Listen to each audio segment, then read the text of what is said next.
Boy, I thought it'd never end. After 6 long weeks, the election in India is finally over, and it looks as though the BJP and Narendra Modi will remain in power for another few years. The results seem to be pretty much as is expected. I checked all the polls for the last few weeks and leading up to the election, and it seemed pretty clear that nobody could really take on BJP at this point. Now, back in 2014, when Modi and his folks first were swept into power, they had pretty great results. I believe they won about 272 seats, and they managed to actually increase that massive lead all the way to 300 seats, and that's out of a total of, I believe, 545 is what they have in India. So they have a clear majority just with their party alone, let alone their other coalition members. If you put them together with the other folks in their coalition, they have close to 340 seats.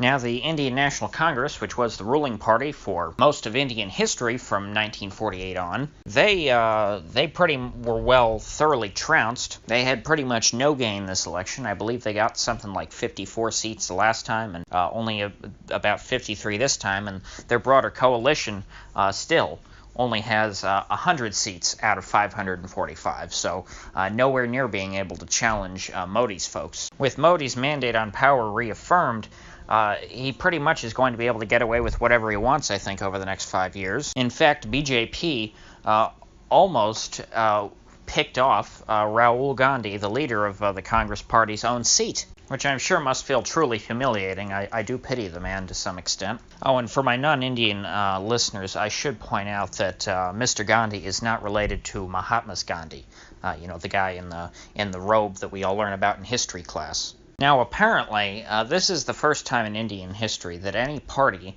other than the Indian National Congress has managed to hold their coalition have their whole coalition hold a majority in the Lok Sabha for 2 election cycles in a row. I guess throughout most of the 20th century and the early 21st century, you pretty much had the Congress Party as the dominant party, with occasionally being punctuated by a loss to another party. But then, of course, by the next time around, people were ready to go back to the Congress Party. That, of course, did not happen this year. This shows that Modi's victory in 2014 was not simply a function of people being fed up with Congress and wanting to try out a new flavor. This shows that people were not simply bored with Congress, but rather that they wanted to try, that they are now committed to something else entirely. And frankly, this sea change in India is tracking pretty well along with a lot of what we've been seeing in the rest of the world. The right has had a major resurgence in the last 5 years, and it seems like in every major election, the right does outsizedly well. Now, many people tend to trace this back to the Brexit vote, which, of course, was an unexpected result, which then led to the unexpected election of Donald Trump.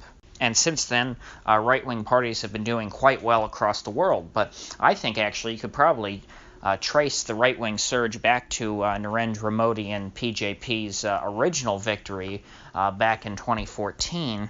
I find it very interesting trying to look at global political trends, because I don't quite understand how they could occur. How is it that we see politics in countries around the world with polities who are not really in constant contact with each other and whose politics do not intermingle? How do they sort of move in the same direction? A lot of people have looked at how back in the late 70s, I guess 79, 80, around there, when you had Margaret Thatcher come in as the Prime Minister of the UK, that was then followed by the election of Ronald Reagan in the US. People have recognized for a long time that countries around the world seem to follow similar patterns, but it's particularly pronounced, I think, in recent years. I mean, just look at these past couple weeks. We had a very unexpectedly positive result for the right in Australia. The Liberals there were, of course, expected to lose, yet they managed to actually squeak out a victory over the Labour Party. And today, in the UK, they're going to be holding the elections for their members of European Parliament. And even in the UK, which is largely a centre-left country, the Brexit Party is forecasted to do quite well there, and to be by far the largest party. And while it's not necessarily fair to call Brexit an inherently right-wing issue, it is fair to point out that the popularity of Brexit is a sign of a backlash against centrist consensus politics, something that I think most people would agree that BJP and Modi reject pretty strongly. I think what we're seeing in global politics is a shift in preference away from people who prefer the consensus model of politics, of trying to come to agreement amongst all parties for amiable solutions, and you're shifting it towards people who have a more distinct preference, people who affirmatively stand for something. Because there is a sense that people like, say, Barack Obama or David Cameron don't really stand for anything. Whereas folks like Nigel Farage, Donald Trump, and Narendra Modi, in the eyes of voters at least, do affirmatively stand for something, even if you could say that they all stand for somewhat different things, which, of course, you're going to have variations in political ideas across the planet. Speaking of Trump, I think he'll be quite happy to see the results in India. I think Trump enjoys having other world leaders who he can relate to some extent, and I think he's made it quite clear that he does like Modi a good deal. And that should be quite a good thing for India, considering that Trump is now in his trade spat with the Chinese.